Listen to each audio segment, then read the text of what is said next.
let's go slightly back a bit because you know, you talk about, you know, we just touched on how infectious, like the I guess the aura or the personality or the person or the character Master P grew to be as an individual. Oh man! But you growing up in Richmond early on, you say you grew up with Big Ed a little bit. I want to get into that. You know, if you could share a few stories and how you met some of the other guys. Was it like Dez and Zoe for Oh, okay, yeah.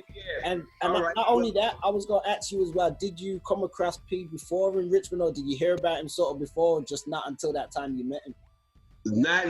I didn't know who he was. I never had met him or whatever. You know. So let's start with Big Ed. Now, Big Ed and I grew up together. Big Ed played basketball. You know, he was a weightlifter or whatever, and he was very nice, humble guy. Just easy.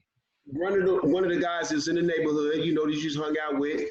If you played basketball, Big Ed was gonna be there. You know, he was gonna school you and laugh at you. You go home, whatever. You know. And I know he was trying to do a little rapping thing on the side, but he was mainly into basketball, you know, so kind of like P was, right? Okay. And then like Dez and I are really cousins. We not like even like buddy, we're like really cousins. And so what happened? Dez and Zoe started Sons of Funk before I was in Sons of Funk, but they didn't have a name though. They was just producing beats. And so one day, it was a spring day, right?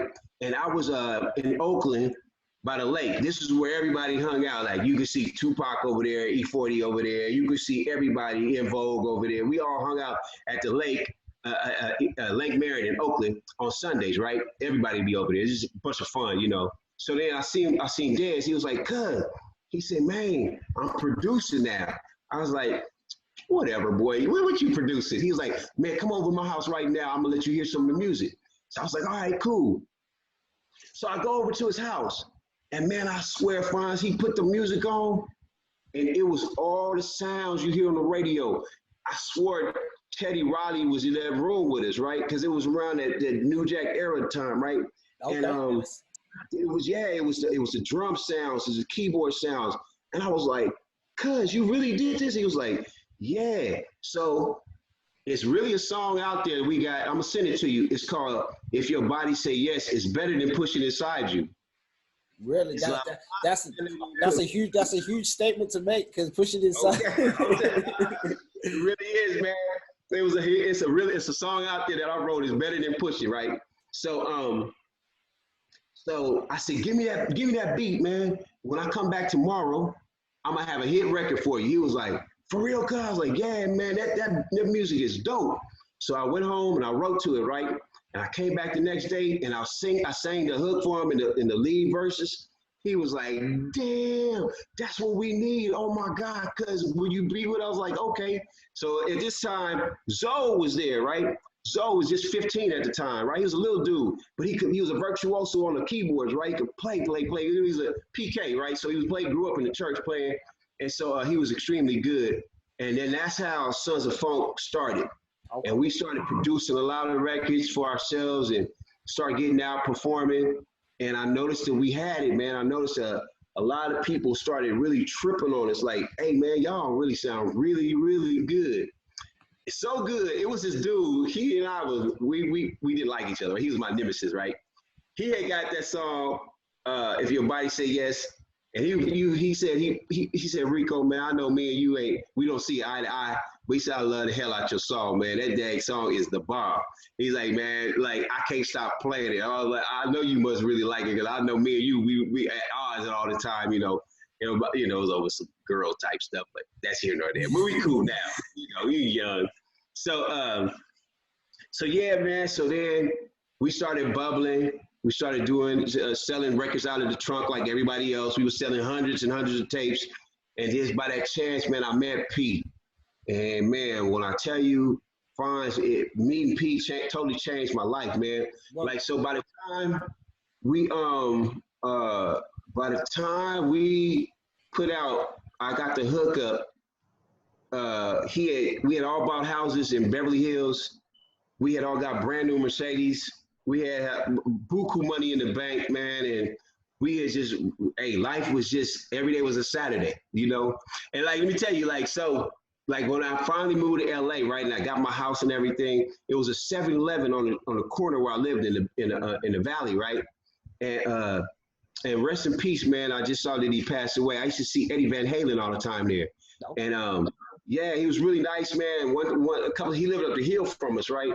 And he would invite us over. Well, he invited me over to, and because I told him I play guitar, and I heard him, he played Beat It for me, and I was like, oh, dang, man. So by this time, I still never met Michael Jackson, right? But I did meet his mother. Okay. And I met her at this there's this restaurant in the valley. It's called Stevie's Soul Food. And I told her, you know, I was such a pleasure meeting her, and the way she raised her kids, it allowed me to pattern myself after them. And I wasn't into drugs. I was thoroughly focusing on being successful. And she said, baby, that's got to be one of the best accolades I have ever heard, you know? So that made me happy. You know, I met the King's mom, you know? And I think I met Janet Jackson a year, but it wasn't like, you know, I couldn't meet Mike. And then I had a bunch of buddies, man, that I wanted to meet Prince too, because I love Prince about as much as I love Mike, right? So, you know, of course, Raphael Sadiq, he played with Prince, you know, or Sheila E. I had another buddy, my mentor, Miko Weaver. He played guitar for Prince on tour with him and stuff. And Levi Caesar, who grew up in Richmond with me, he played with Prince, but I just never got a chance to meet none of my heroes, you know. But it's cool. Yeah. Well, you definitely left your own mark now, and as you said, meeting Mike's mom, that must have been a blessing, and especially getting to that message to her and stuff like that. So that was really south. You know, we're getting back to some of the Tank stuff. Then fast forward now, we didn't drop. You know, I got the hookup out not too long after Pushing Inside and stuff coming. At what point do you think to yourself, or do you look at it and say, you know, okay, you know, this is it? Like we really got some steam right now, and you was also involved with producing other artists on the Tank and that as well. Was you everybody. Stuff? So if you could give a bit of insight on that. Yeah, man, it was so wonderful. Like to answer your first question, when well, I guess when I got the $100,000, the first that's it.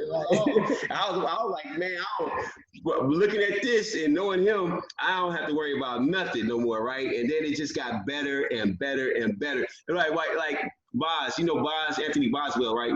I remember we was getting our suits for the album cover, right? Remember the yellow suits we had on? Yeah. All Versace suits and stuff. I was like, man, I don't know if I can get used to these. Like, man, you got to get used to this. And you ain't got to take it back like Puffy make everybody take shit back. Yeah, don't let it close. Yeah. So we was just doing our thing, man. And then so P knew that we produced. So he was like, man, what y'all got for like some radio stuff for the artists, whatever. So we was down here and Fiend was about to put out his album. And I was listening to his album. I was going, Fiend, I'm loving your album. However, you need a radio hit. And he said, man, Rick, you got something for me? I was like, give me a minute. I think within 3 minutes, I came up with Feel My Pain. Okay. And so I started playing it. And I came up with the hook. Zoe, he came up with the keyboard part. And man, we started recording the song. And it became his #1 hit.